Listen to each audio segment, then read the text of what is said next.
The Lord of the Rings as a film was an idea that we had, and it was just literally never even had a conversation about where you'd shoot it. It was just like, well, you know, we're living in the country where it should be shot. New Zealand has always been Middle Earth to me because I was a New Zealand boy who'd never travelled anywhere else when I first read the book, you know, and so you always associate it with what you know. If you live in New Zealand and you read that book, you kind of somehow feel that you're surrounded by Middle Earth. It's not a conscious thing, but you're just aware of the landscape, and you read the book, and the book's all about landscape, and somehow the two, you know, feel they're related in some form. So we have landscapes, but let's build all of this art and architecture to go in them. And it was such a rare gift to hand over to a couple of conceptual artists. And it was, you know, lots of hard work. On a typical movie, if you're doing the design work for the film, you're there for pre-production, you maybe overlap a bit into production, but the second you're really starting to get into the heavy part of production, the original design team aren't necessarily required. Whereas in Lord of the Rings, because we were doing 3 movies at once, and because it was an evolutionary process, the design process was also equally evolutionary and consuming over the entire length of the production. I first came onto this project along with John Howe over 6 years ago. And I think we were given a rough period of possibly 6 months that we'd need to complete our part of the work. And I've just been, you know, solidly working really for 6 years. Last week, Alan Lee did a drawing for one of the menus that's on the DVD extended cut. I mean, it's been a constant design process for these folks. And that whole thing with the design team being involved from beginning to the very bitter end was very important, I think, in terms of ensuring that Peter's vision ended up on the screen, as well as the world of Tolkien. You felt like you were there, and these guys were the reason for that. It was always kind of, how are we going to make this better? How are we going to make it work? How are we going to please Peter, you know, to make it as he expects? I would always be saying, of course we can do it to Peter, and I'd always be saying to our guys in the background, how the f*** are we going to do this? So they came slowly to the White Bridge.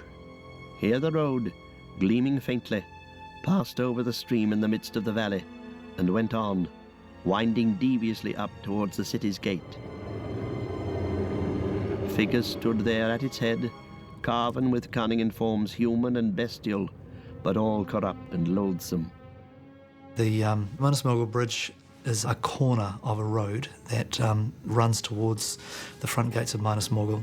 We ended up building the roadway itself. It started and finished perhaps over a length of 50 metres.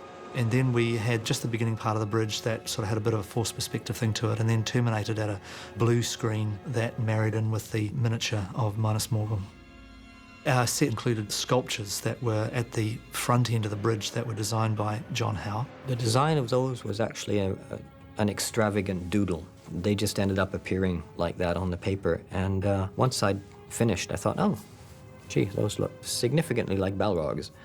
I wouldn't mind having a couple actually set beside in front of my door.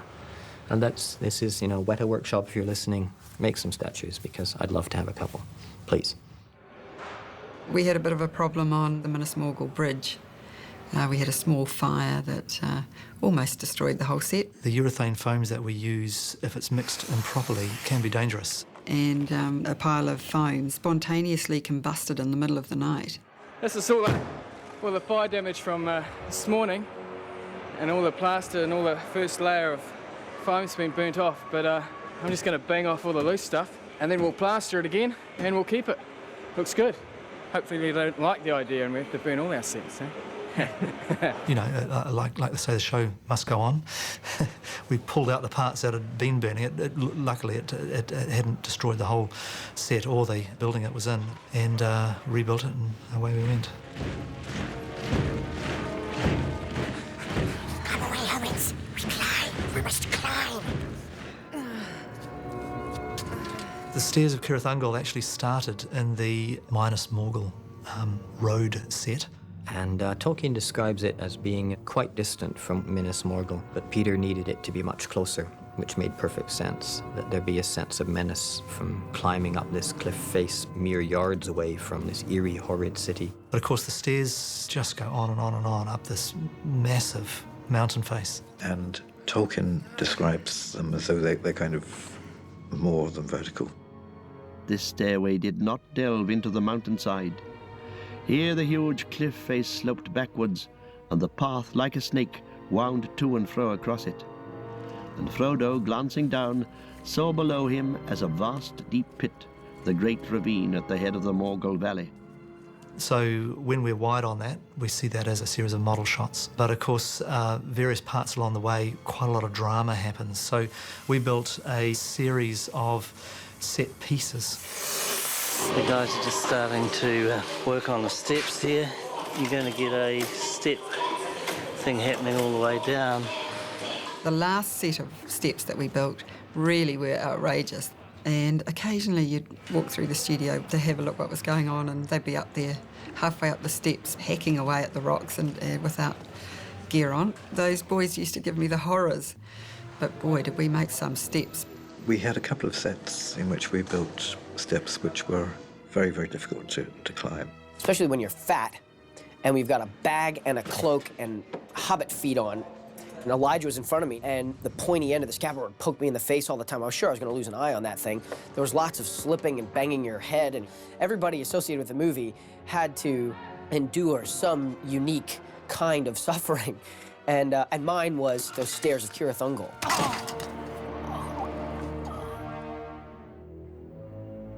Shelob's Lair was a result of some workshopping and sort of dialogue that we'd had, because we'd done a lot of rock up to that point, and we had kind of exhausted a lot of our ideas about rock, and we're looking for new ideas. And I love sandstone on the seashore because the action of the waves and the wind and the salt in the air actually erodes and eats out the rock into the most exceptional Gothic shapes. And I found the same kind of rock just out our front door in Seatoun, where the Weta workshop and the studios are. And I imagined that this marine landscape could be transposed to Shelob's Lair, where her poisonous acidity is sufficient to actually eat away at the rock and corrode it and make it this pitted surface. But also, over the years, her body has sort of smoothed out a sort of channel where she's been dragging this great big body around. So we incorporated as much of that as possible into the sets that we built. The sets were incredible. I mean, these holes and halls and very creepy and twisty caverns that they'd sort of created. The set pieces we used had previously been used for the caverns below Isengard, and refoaming and reshaping a lot of the walls into this pitted environment made it quite different actually from its previous use and gave it quite a specific look. We've got the rotten rock feel happening. It's quite prevalent in here. Obviously we're going to go for the smooth down below. That was just the sort of feel of the architecture, as it were. And then there had to be heaps and heaps of cobwebs. So we got hold of some synthetic polymer. So it starts off like that, and then we put it in the deep fryer. So it takes about 20 minutes for it to break down into a liquid. And you have to heat it up to 220 degrees. And if you don't get to 220 degrees, it doesn't get the right stickiness. But if you heated it to 222 degrees, it will burst into flames. Oh yeah, that was great. The cobwebs caught fire, but our guys did everything that they could possibly have done to put it out. So the process, was very demanding. It was always, lots of breathing apparatus and all those wonderful things. And then you spray this stuff into cold water and you make your cobweb shape up in this water. And what it does is it sets it. It doesn't react in it, but just cools it. And it looks like a web when we stretch it.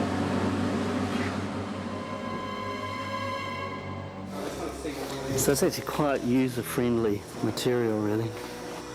It's got a bit of bounce to it too, which is quite nice. So it was actually a lot of fun to be in that environment, and especially for me to be bouncing around in the web for hours at a time. Now, of course, hobbits and humans, if you like, weren't the only animals that would be caught in this. Yeah, well, I mean, one of the things was all of Shelob's previous kills. We had a very friendly taxidermist who loaned us lots of wonderful animals that we were able to sort of hang from strings. But we got Weta to make the corpses, the orc and Urukai corpses. He's still wriggling. We also got the guys to boil bones and things so that we'd have skeletons to wrap up in cobwebs as well. But we'd just get the carcasses from the butcher shop. So, you know, the sort of horror of this environment grows and grows and grows until Frodo literally falls into this rotting boneyard of half-eaten, half-preserved bodies.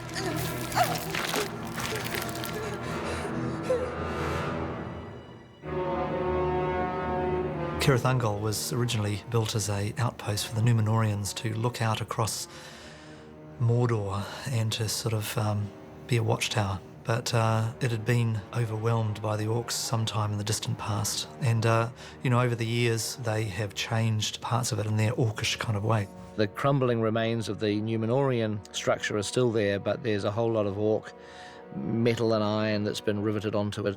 And then they've added all these crappy old huts out of timber and, you know, bits of leather. So it's a great coming together of different cultures and a great opportunity, really, one of the rare opportunities we have of being inside this orcish kind of environment. It's a great piece of design, and we were stuck on how to build a set because it needed to be quite expansive. We had to be able to follow Sam's route from the exterior and then up various flights of stairs. So we very cleverly designed a set that in itself was not very tall, but it had so many different stairways within it that we could keep having Sean Astin running upstairs. And he was never getting any higher, but in cutting the sequence together, we were able to make it look like he was just going higher and higher. It was actually quite a fun set to be part of. This is my favorite set. I think this is the coolest set. I love the stairs. It reminds me of those great old Hollywood movies, you know, Errol Flynn and swashbuckling stuff and coming up the stairs and Three Musketeers. I love it. It's just the place where the orcs and the Uruk-hai have something of a civil war. So it was very much designed with lots of drops that stuntmen could fall down and lots of material that they could fall through. Which was a beauty of it. I mean, as an actor and a stuntman, I mean, it's just so helpful to get into character, you know? And then part of the defences of the original castle were these sort of troughs. This is the ball ramp. Obviously we'll have some big balls in there ready to roll. And if you were being attacked by someone, you could just pull out the wedge that was holding the ball in place and the ball would roll down the gutter and go crashing down, you know, 300 or 400 feet. And we've got this head of the Gondorian warrior above the hole. It was one of those lovely details that came out of sort of research into medieval castles that was never a part of the plot, but it was just part of that depth and background detail that we were able to indulge ourselves with, which is great for an art department. The top of the tower was another set that was built, and that had the red light, which Sam sees. The lamp was actually made out of Gondorian helmets, just to show that the orcs were as good at improvising with rough and ready materials as New Zealanders. And we had that set built up off the ground so that you could have the hole with the light coming up through it, and Shagrat would fall through the hole, down it'd go.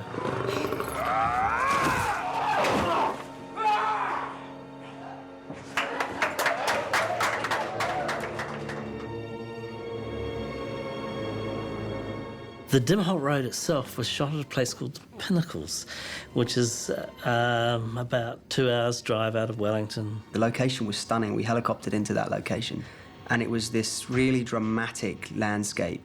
It's compacted sort of gravel and grit that sort of solidified over the centuries. And over the years, the erosion has cut through it, and it's cut these great chasms that are so unreal that you swear that they were generated. But in fact, it is a place that exists. A seemingly lifeless place.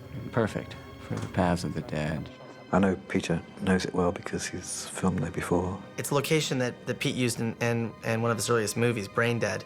So that's kind of cool. I mean, for those people that know Peter's work.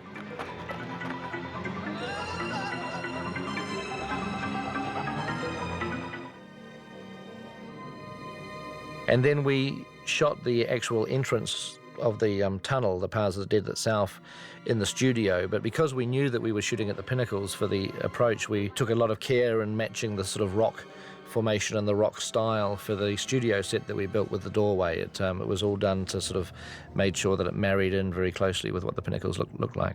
It has skulls set into niches and these rough pillars which feel fairly Celtic. and fairly primitive. Then you go through that and you're into another studio set, which is where they're sort of walking down through the mountain and into the City of the Dead. The City of the Dead itself was basically miniatures and some big craggy rocks that we built in the studio.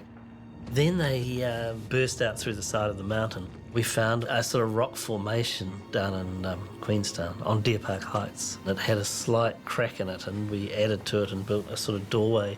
So our piece will end up joining in at that crevice up there. The other end joins into this this rock here. Yeah, it took place in quite a few different places, but they all added together to make a fairly startling sequence, I thought.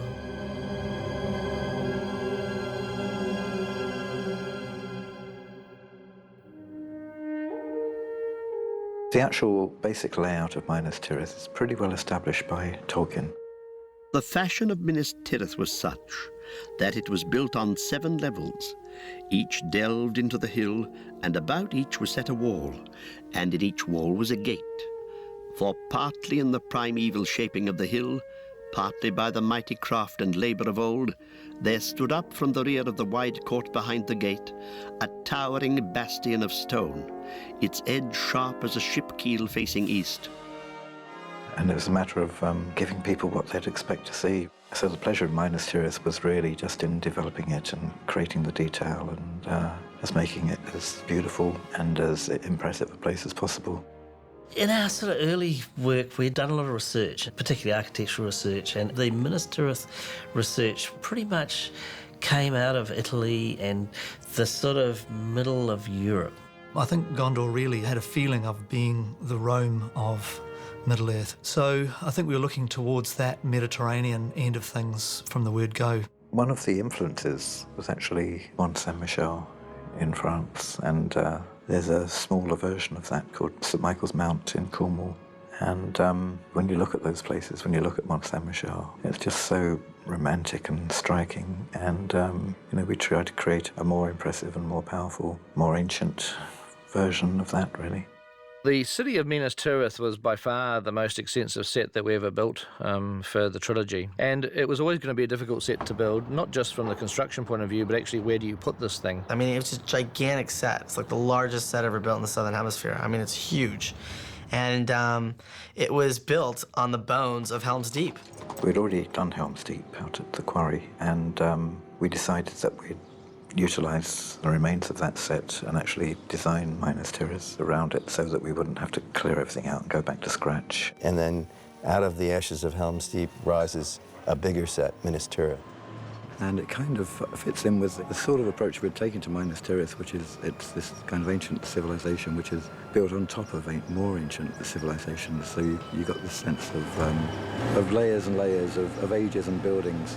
So it's quite appropriate that we're building one set on top of another set, The actual build at the quarry was, from memory, about 6 months. So 6 months with about 100 guys. And the art department were very clever in what parts of the city they built in the quarry to kind of mimic the physical base of some of these Helm's Deep structures. The old Helm's Deep gates are actually the second gate of Minas Tirith. We heightened it and we reclad the entire face of it and, of course, changed a lot of the details. The old bit sort of curved round here, the old Helm's Deep, and this whole area was actually cut out. An archway here has been retained. And then Minas Tirith sort of got spread out from that central piece of set. Second gate with the inner streets, village itself is going to be in that area. We used an area that was formerly beside the Great Hall of Helm's Deep, and we turned that into a further complex of Minas Tirith, and that's where Gandalf confronts the big Nazgul. And we done a big tower up there, which was the old Hornburg Tower. We craned the whole set piece down, put a dome on top of it, and that was one of the larger features of that third gate set. And it was cool because, you know, I'd spent a lot of time at the Helm's Deep set, and it was great to then visit as it was being transformed into Minas Tirith, because you started to lose track of what had been where. It all kind of disappeared into this new city. Minas Tirith. The Hobbit enters. So cool, eh? Looks incredible. And it was a really awe-inspiring set because the entrance, the main door, was to scale. It was all correct.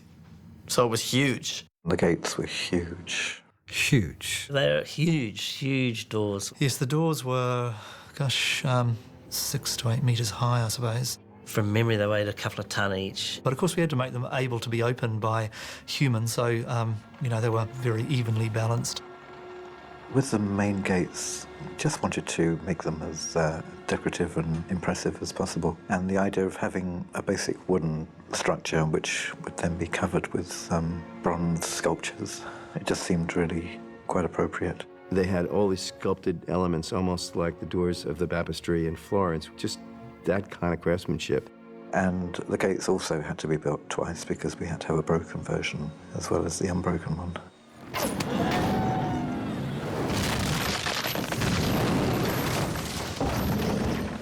This is one of the broken gates, and here's the other one here, just a few broken timbers, etc. I spent quite a bit of time working on this idea for a locking mechanism which would be counterbalanced so that 2 or 3 guys would be able to pull down this big kind of wooden grid. But as you pull it down, the chains that are attached to it pull up into place another kind of bolting mechanism at the top. So when you see those teeth go up into the rock face, that actually was a practical effect that actually worked on those doors. Inside the courtyard within the gates, we built the very base of this big stone prow that runs up the entire height.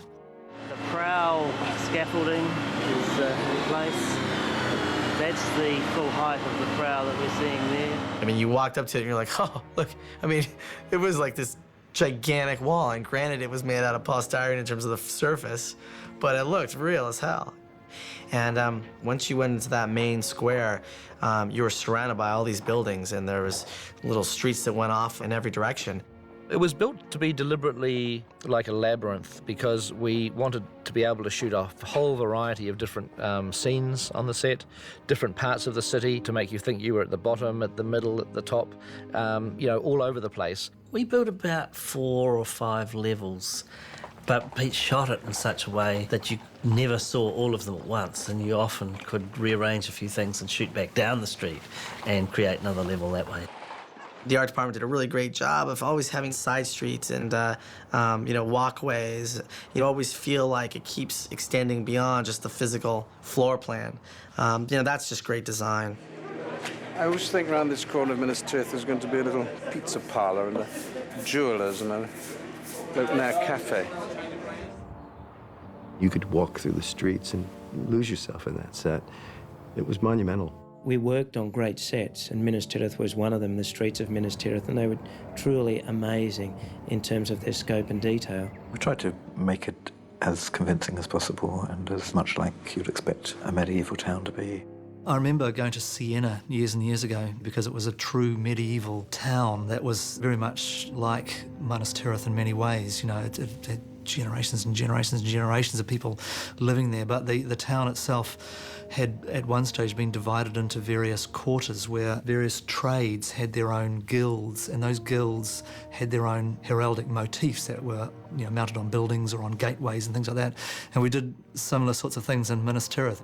We did, you know, the Lamplight Street being kind of a metalworking area, and you know, we did 1 or 2 of these other kind of little heraldic things. I'm sure it would have been very difficult to pick them up on the film, but it's kind of fun to invent these insignificant details, if you like, and sort of pop them around the place to just give greater depth to things. The detail in Minas Tirith was wonderful, and my personal favourite was up one of the side streets that you'd walk, and you'd come across this little shop, like a little store, and it was the rat catcher's place. The rat catchers, that's right.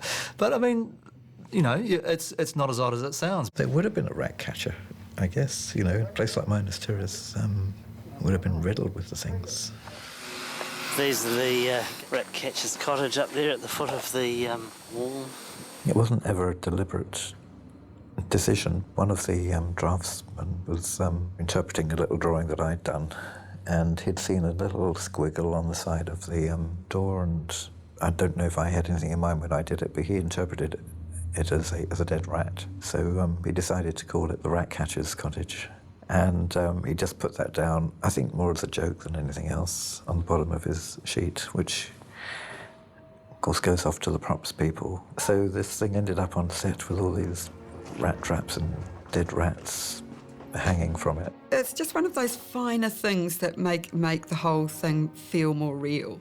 The detail was just tremendous, and it didn't all make it into the film, unfortunately, but it was fun to be there. I tell you, it really felt like you were walking in a strange medieval kind of city, all built out of polystyrene and plaster and wood.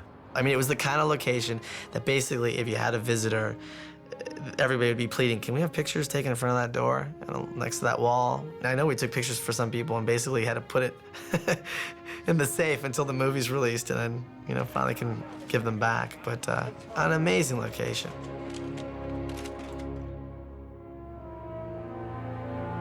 One of the most impressive sets we went on, they're all impressive, but the big exterior set was the courtyard of the Minas Tirith, the palace, really. And that we built on our backlot set at Wingate, which is also the area where we shot various other backlot sets like Osgiliath, the outside of the mines of Moria, etc. We surrounded the whole area with the stone wall that defined the shape of the top of the prow. And we built that as a forced perspective set, so when you stood at the front of the Great Hall and looked out, you got the impression that it was going on forever. But it was about a third of its film length we built for real. And it was a wonderful open space, and in the middle of it there was a round area, and there was the Tree of Gondor, the legendary Tree of Gondor. It is the symbol of the unbroken line of men and of kings of men of Numenor.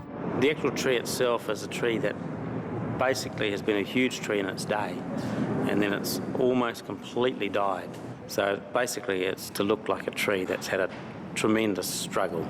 And I had seen these trees from the Middle East that were olive trees that date back to the time of Christ. You know, they could be 2,000 years old, these trees, and they look almost dead. And every year these olive trees still produce fruit. So, you know, we were thinking of it in much the same sort of way. And Alan had done some drawings of what this ancient tree could look like. So it ended up being not a huge tree, but one that looked very, very old and convoluted. And then they took the drawing and started trying to put it together. The process is basically we start with a steel armature, and then we attach real branches onto that, and then from there we actually build the tree up, the trunk up around the branches themselves. And in this particular case we build it up as quite a healthy tree, and then we slowly cut it away so it looks like what it is, which is a very quite badly decayed tree. So we're just basically doing the last of the carving on it, and then tomorrow it should be painted, because it is a white tree, and that helps give the impression of a tree that's very, very old, almost dead, but still just hanging on to life. The Citadel set was almost the last set we used in the main production shoot. So we had all of our studios in Miramar full. So because it was such a large set, we really were obliged to look elsewhere for another space with a required volume we needed.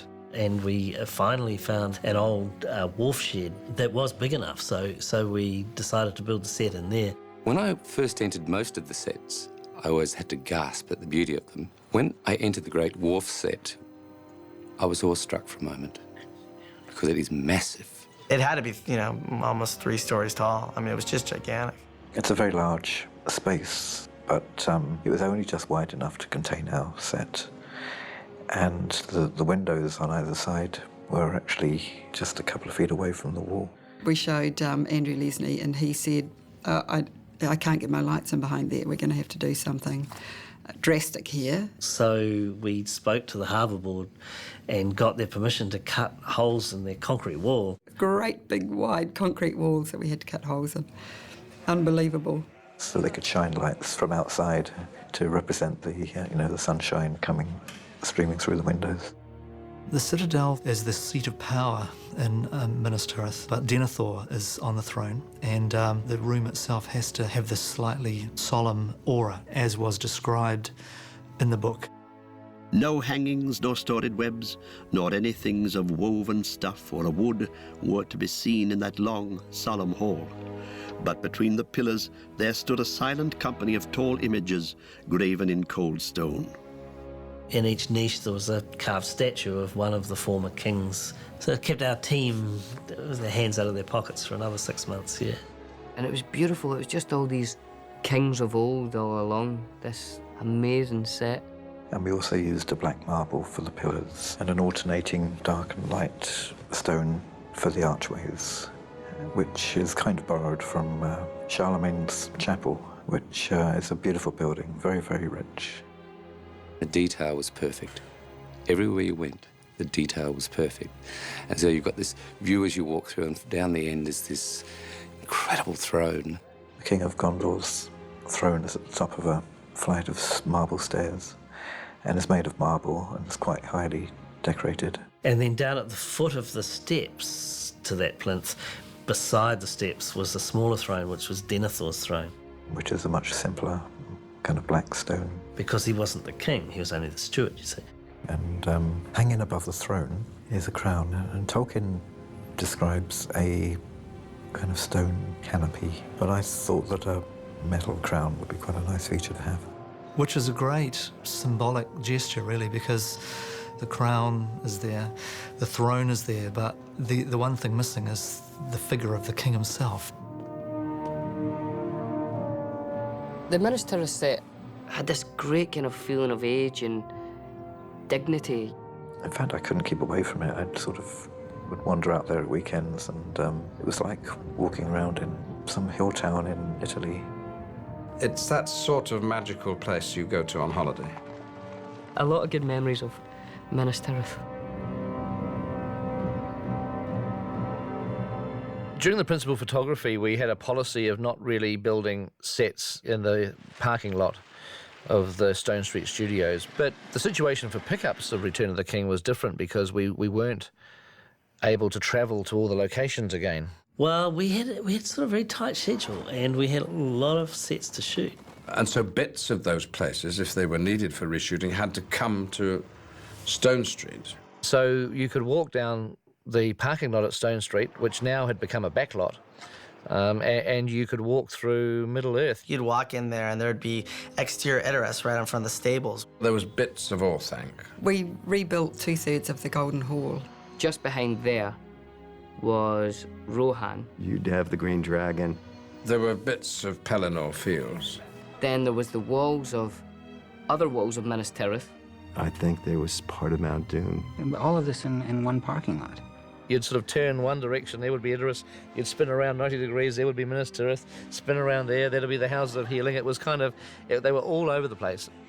I could be lying down on the battlefield and see Billy and Ian doing a scene in Minas Tirith. You know, they were like a stone's throw away. And just beyond the parking lot was some industrial warehouses, but also like there was a supermarket back there, and it was just amazing to think that like this incredible movie is being shot, and you know, you could just be going and doing your groceries and then park your car and look out the back and you could see like a Harad Tower. Well, that's when you thought that, you know, they should have just left that there, all the stuff that was in Stone Street, and just opened a sort of, you know, Disneyland for Middle-earth. People have said it's like a theme park. Yes, it was. It was the full Middle-earth experience.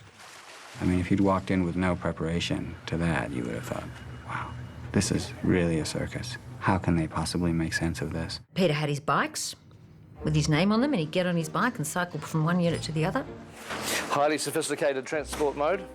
Very, very big budget mechanical device. Oh. Pete would blaze by on his bicycle, you know, with a sandwich in his hand or something. Or, you know, on a cell phone sticking out of his pocket and script pages like falling out of his back pocket, and it was just completely insane. And with the actor availability and the scheduling, we had to turn these sets around overnight in a lot of cases. What that resulted in was this constantly changing series of sets going up and down on the back lot. It was a fairly daunting prospect, and during that period we had a full greens team and a full construction team. I had guys working 24 hours a day, 7 days a week. There was a lot of very exhausted people, a lot of very blocked up situations. There was often a few problems, like we had a huge field and just in front of that we had the Edera stables exterior and we had to get the elephant onto the back set. We've got an incredibly practiced crew at this point. Most of them have been doing this for 4 years or so. We'll go through the night and get this set up. It's a sort of 10-hour turnaround, put the old elephant in place and it's going to look good. Doing pickups is quite hard because you are trying to match something that already exists, and you're trying to match it in some cases like 2 years after the fact. If we're going back to a set, we look at footage from the film, we look at continuity photographs, we look at construction photographs, and we've tried all the way through to keep a little piece of most sets. But in some instances, it just doesn't exist anymore. So you're actually building some stuff from scratch all over again. And in certain instances, you're actually relying on a lot of the guys' memories. It was tricky, but it was great. It's about doability, and you just say, well, can you do it? Yes, you can do it. Okay, let's do it. And it made it quite exciting, actually. It felt like you were on a real Hollywood backlot, not a abandoned paint factory in Wellington, New Zealand.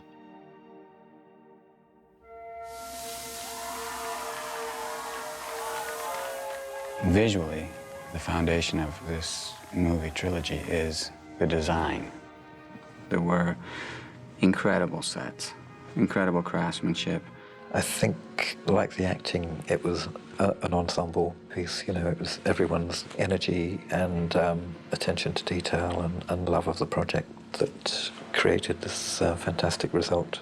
In one sense, there's quite a sense of relief because everyone has done their part.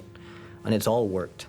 It ended up being doable, It wasn't, we didn't fall over, and we did make it look great. And it's just great to see the Academy recognize that and give those guys the Oscar. It meant a great deal to us. I came to realise then kind of what it meant to have worked on such a big film. I don't know if I'd ever imagined in my life that I might win an Oscar. It's a fantastic thing and something that I'll treasure forever, along with my memories of the people that I've met. And, those, I think, are probably the most precious things that I'll take away with me. The long-term friendships that I will have established while I've been here. It just seemed to be that the journey goes all the way to the end and ends well. That was 6 years ago that we started this, and we're still just finishing off the last few shots for the DVD, so it's been a long, very, very, very long process. In a way, I think me going home to Devon is going to be a little bit like the Hobbits going back to the Shire, and it's right that it should be. Everything will fall into perspective, and I'll have my memories, and and I'll always treasure them. It's the end of an era, really, and it has been quite a long haul.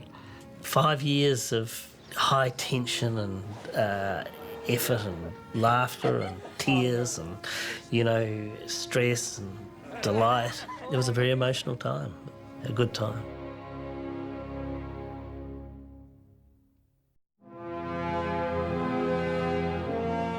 Peter was really committed to the idea of doing a lot of miniature work in our films, which is not necessarily typical today because you can do so much with pure CG.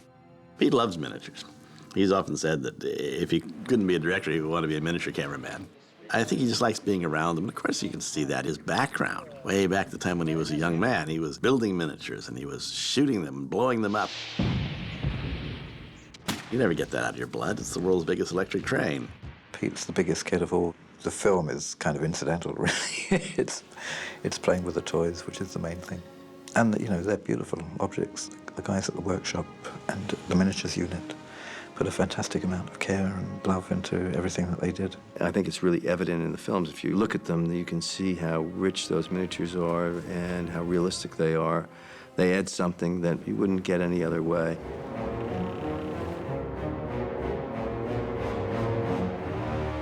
Minas Morgul's original name was Minas Ithil, and it was a Gondorian city and the sister city of Minas Tirith before falling into Sauron's hands. So we wanted it to evoke Minas Tirith, but have a different design sense. And this prow of rock that divides Minas Tirith was a design element that I decided to carry over into Minas Morgul. in that these promontories of rock be reproduced in the battlements. So John Howe created this city which in itself would have had a beauty to it. But what has happened since the Orcs took over that part of the land is that they have put iron balustrades around which have stained the side of these beautiful white walls, all these rust stains. And I have very vivid memories of having my wisdom teeth pulled and this dentist clamping my wisdom teeth in these sort of jaws. And I wanted to try and convey some of that horrid notion of metal clamping onto and digging into enamel, or in this case, the white stone of Minas Morgul. This is a 120th scale of Minas Morgul. The whole set is built specifically to have the camera gradually go higher and higher and higher up the valley, looking down past the hobbits as they climb. And then we've also got one that's 3 times bigger than this for the close-ups. And it has a green glow, which is part of the book, describing a supernatural kind of swamp. Paler indeed than the moon, ailing in some slow eclipse was the light of it now, wavering and blowing like a noisome exhalation of decay, a corpse light, a light that illuminated nothing. So we painted with this glow paint, and then we light it with ultraviolet to produce this sickly look. But then when we turn the UV lights off, then we can just light it in a normal way. So you actually have the normal moonlight in addition without seeing this stuff. So there's actually 4 different lighting schemes at work, all of which are used to produce the final effect.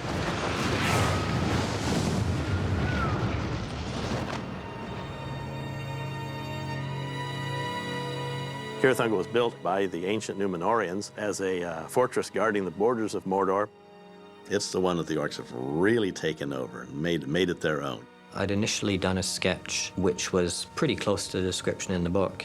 That initial design ended up being judged pretty boring. I revisited the whole thing and basically pulled the fortress away from the slope of the mountain and placed it out on this rocky pinnacle.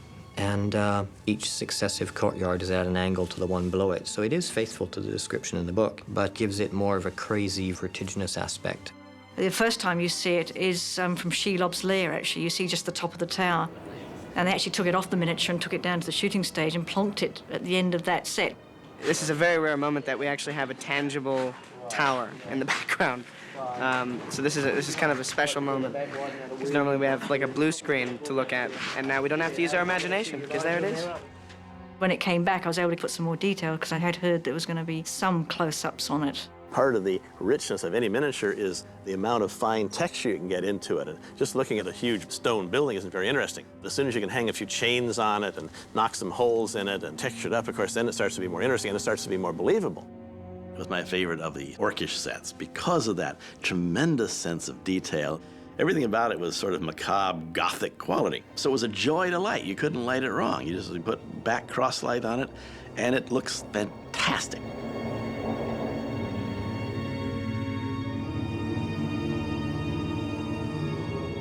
I really remember wondering what the paths of the dead could be, and Peter simply didn't want a dark, damp hole. Peter wanted another world inside. And I did some drawings of this necropolis, which would actually have the tomb of the King of the Dead as a central focus. The actual structures themselves have the same kind of feel of this place called Petra in Jordan. And, you know, I know that when they were doing the early design, you know, people actually talked about that as a reference point. And Peter decides that the necropolis should crack open and release the skulls of these thousands and thousands of people who've been interred there over the years. So initially it was like, can you make 200 skulls? No problem. And then it came back, 2,000, no problem. It might take a week. And then 2,000 became 6,000, 6,000 became 10,000, 10,000 became 20,000, ultimately 60,000. And then, in the end, we needed to get 20,000 more, 80,000 skulls. And you say, it's an awful lot of skulls. No, it's not. It's just barely 1 cubic meter of skulls. So 1 cubic meter of skulls having to be built into this huge set. You have to load these things and then just hope that nothing gives way until you actually have the camera rolling. The slightest bit of vibration would crumble the whole thing, and then we'd have to go in and start again. So this took more engineering than any other physical effect that we did. But we managed to make it work finally.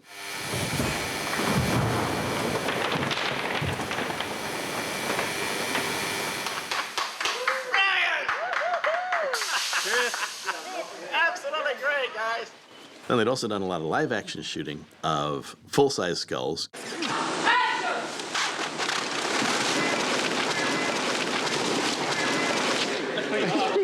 It's pretty cool. It's pretty cool.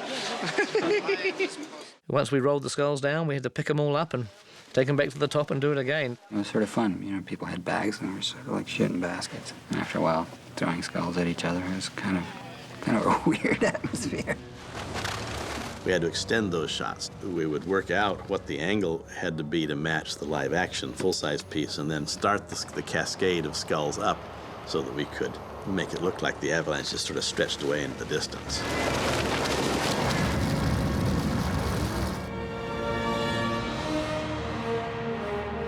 Minas Tirith is Tolkien's greatest architectural invention. It's absolutely gigantic. In the real world, it would have been almost a third of a mile high, 1,700 feet.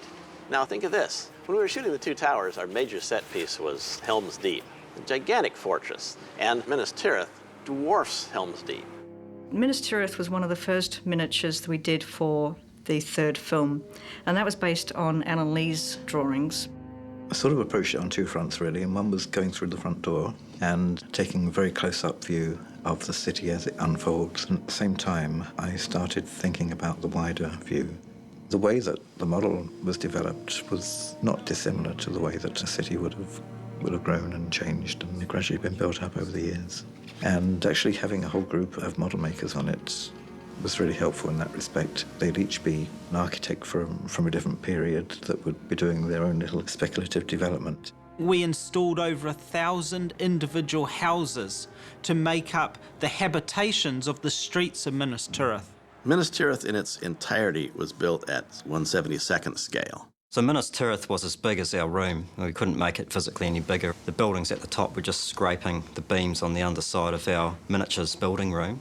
The complete set of Minas Tirith was 7 meters tall and 6.5 meters in diameter. It's an enormous structure. We also built large sections of the walls and roads of Minas Tirith at 14th scale. That's a scale that's really big enough for you to walk through the city streets. You can duck down and look through the little doors and windows. We use this one to shoot close detail shots that wouldn't stand up on the other set. This is beautifully detailed to the point where you can go closer and closer and closer, and you keep seeing more and more. When I saw Minas Tirith for the first time in the cinema, I just was so impressed. I have never been so impressed in my life. I just don't think I blinked for the whole sequence. I kept wishing as I was watching the film, wouldn't it be wonderful to just stroll in the streets of Minas Tirith? The scale of that vision is just incredible, and where have we seen anything like that before? The trebuchets in Minas Tirith were proper medieval lever artillery as opposed to catapults. The catapults are basically like slingshots, and a trebuchet would be more the equivalent of a sling with a pretty substantial weight on the end of an arm with a fulcrum in the middle. So you're actually using the momentum of a sling on the end of a very long wooden beam. In theory, there's no limit to how big you could make them or the size of thing you could throw. The medieval illustrations that remain are very difficult to interpret because the same element may actually be drawn from the side at the top, from the front in the middle, and from the other side at the bottom. And John built a little tabletop one. One of the ones we actually built for the 72nd scale model, I was just kind of intrigued to see if it would work. He was working on his table one day, and this pencil eraser went winging past my head. I went, whee, what was that? And I used to shoot rubbers over to Mary at her desk on the other side of the room. All I know is I managed to get my hands on a little trebuchet and fling some erasers back. The next one he built was probably about 14th scale. That was a real beauty. And he got that so beautifully weighted that he could throw a pencil eraser the length of the car park. Firing lumps of clay across the car park into the bushes at the end of our workshop, and we had a great time with that. A bunch of big kids playing with these amazing toys which they're privileged enough to be able to spend their working lives around.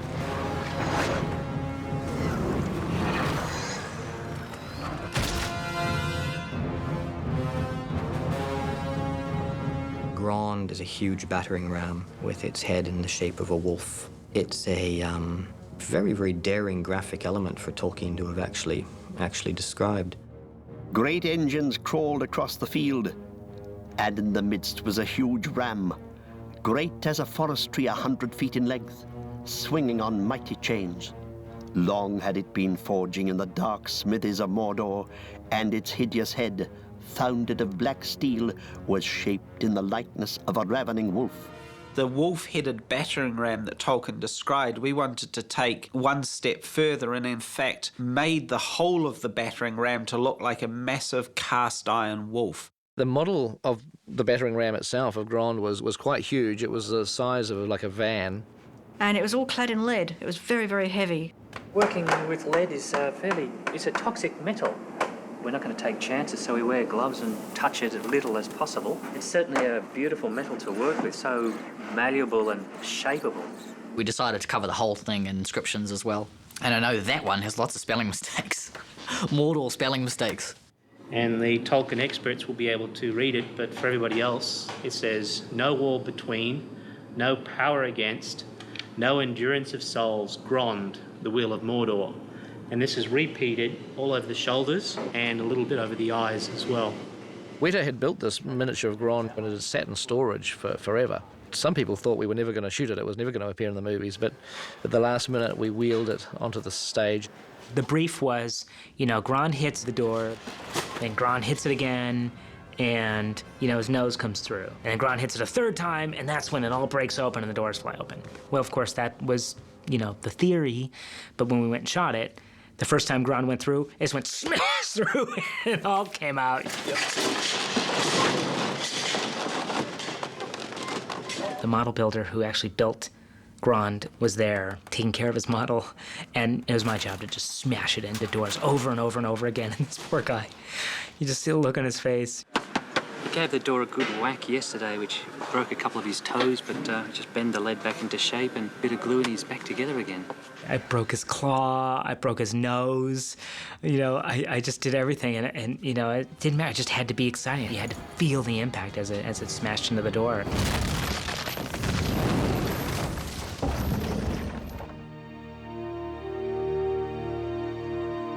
The Grey Havens boat did exist already in the conceptual art, but we asked Alan for something a bit more concrete. I did one or two drawings showing the whole thing, and then I did some kind of plan and elevation drawings as well for John to get started. John is a boat enthusiast and has indeed even acted as a guide on a replica of Captain Cook's ship. He loves boats. He knows them intimately. He builds his own. He's got his own little sailboat that he takes his family out on.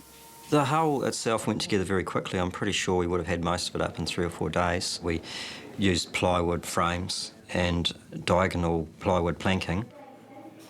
And the figurehead, Richard carved that. It was great to get Richard out of the office and down into the workshop where he loves to be.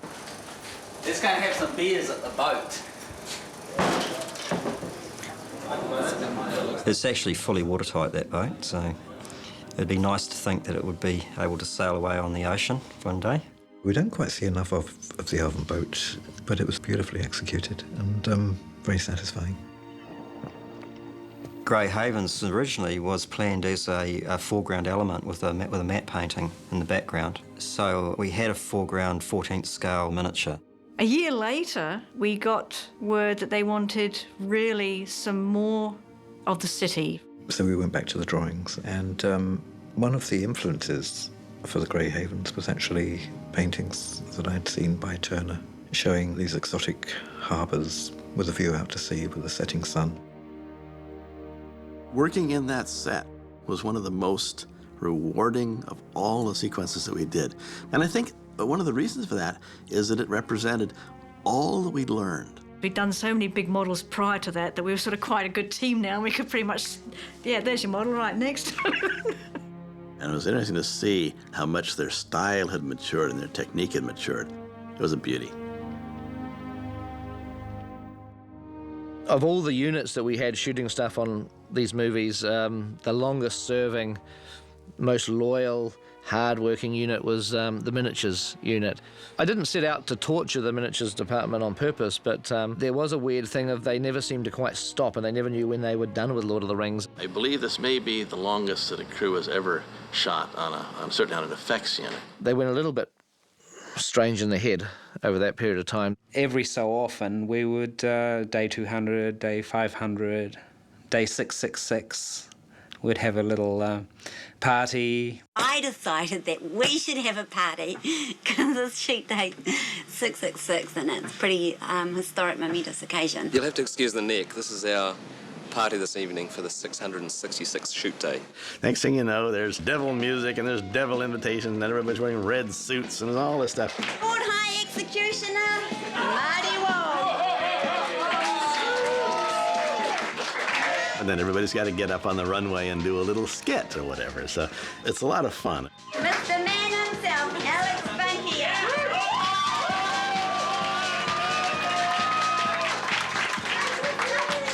I'm more looking forward to like shoot day 800, maybe even 900, and then, you know, if you come and interview us, then we're probably a little bit more whacked out than we already are. Those poor guys ended up shooting for over 1,000 days.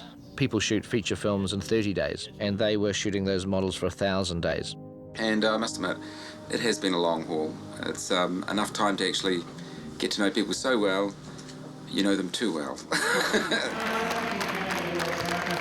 Even when we thought they'd shot their last shot and there was some sort of celebration, I then wanted the model of Orthanc to be dragged out so I could do a wide shot circling around for the extended edition. Everybody's sort of getting ready to go on holiday, and then people start drinking, and then we get this phone call from Dean, right? And he's with Pete. He goes, "I'm with Peter, and we need another shot." Oh, they must be right in the middle of their rap party. I can hear Peter laughing in the background, and I tell the crew, and they're like, "Oh, it's Peter's idea of a joke. They don't want it. They don't want it." I'm not joking. Dear, oh dear. What? The laughter doesn't really help, does it? And so that's all right. The team knows how to do this stuff. They push on in, they start the motion control back up, light the set, and shoot it. They're a unit with a wonderful spirit and obviously, you know, incredible skill because the miniatures are fantastic. When we started out, everybody that we brought together was talented and able, but none of them had anything to do with actually shooting miniatures. And I would imagine that by now, these guys are as good a miniature crew as anyone in the world, if not the best miniature crew in the world. They've allowed us to create a Middle-earth which is very definitely real, and I think it makes a huge amount of difference to the engagement that you have with the films. So much of what the miniature department and Richard Taylor's team and Alan and John have done has actually enhanced what my imagination of the book was. And that's because it's gone so much beyond what I was imagining and had the input of all these other people who have contributed to it. And it's been one of the exciting aspects of working on these films.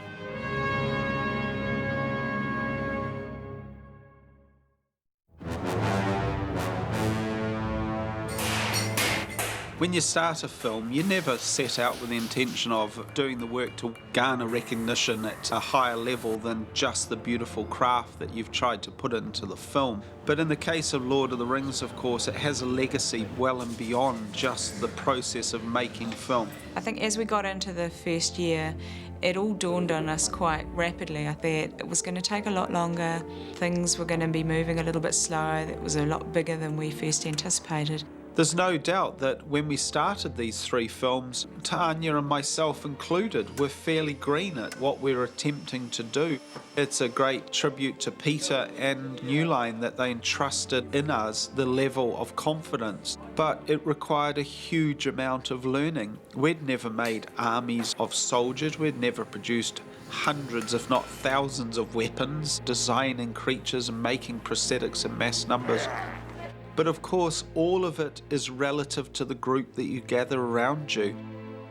These guys just went, you know, beyond the pale in terms of really delivering a high level of artistry to Pete, as well as a high level of enthusiasm and love for the project. Everything was designed down to the very most minutest of details. I mean, belt buckles and arrowheads and, you know, you name it. It's one of the real delights of working with Peter as a director is that he will take you creatively places you could never bring yourself to risk going.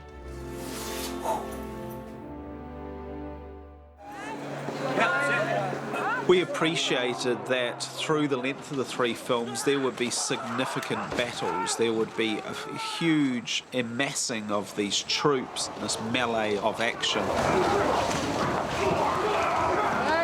And knowing that, we were very conscious that each culture would stand alone, be represented through their particular silhouette. We wanted the journey of that particular culture to have a plausible history. Gondor was an interesting culture to develop because Gondor was once a mighty nation. It ranged across huge lands, but that has long passed and now it's a kingless state. By the Third Age, they've fallen from grace and they're not the power that they once were.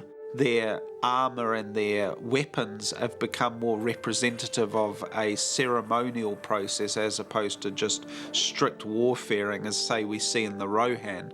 So I know personally when I was thinking about how you can tell that story in the armour, I was looking at Romantic era stuff for shapes and suggestions that the culture is looking back rather than looking forward. This is the basic grunt of the Gondor. They carry quite an elaborate full plate suit of armour. The motif on the chest is the white tree of Gondor, but now it represents the realm in decline because the state is now ruled by a Stuart instead of a king. The tree leaves are falling from the tree of Gondor. I remember how difficult it was, how long we spent trying to make the greaves the proper shape so that basically anyone could wear them, and that they still have that elegance of shape that you have to achieve when you're making X number of suits for X number of extras who are all slightly different in size. It's very hard because you cannot indulge in the finer elements that make armor look real. It has to fit. It's like wearing a three-piece suit, but it's made of iron. So if it's not quite right, then, you know, you can't sort of have the tailor let it out a bit. You just think back to those guys who actually did wear all of that sort of stuff, and you just think, God, who invented it? Good luck to them. Do you have Michelin here? Does that translate? The Michelin Man? The man with like, yeah, that's sort of the feel of it. Or the Stay Puft Monster. I felt like the Stay Puft Monster on top of a horse. Faramir carries a similar armour, the multi-laned leg coverings built in hard coat so that the actor can comfortably wear it. His helmet is made in two pieces so that it will flip up when necessary. He carries a very simple sword at his side. Gondorian armor was an interesting nut to crack because this is a very ancient, very powerful, very arrogant maritime nation. So there should be some reference to the sea in all this. Tolkien describes them as having seagulls' wings on their helmets.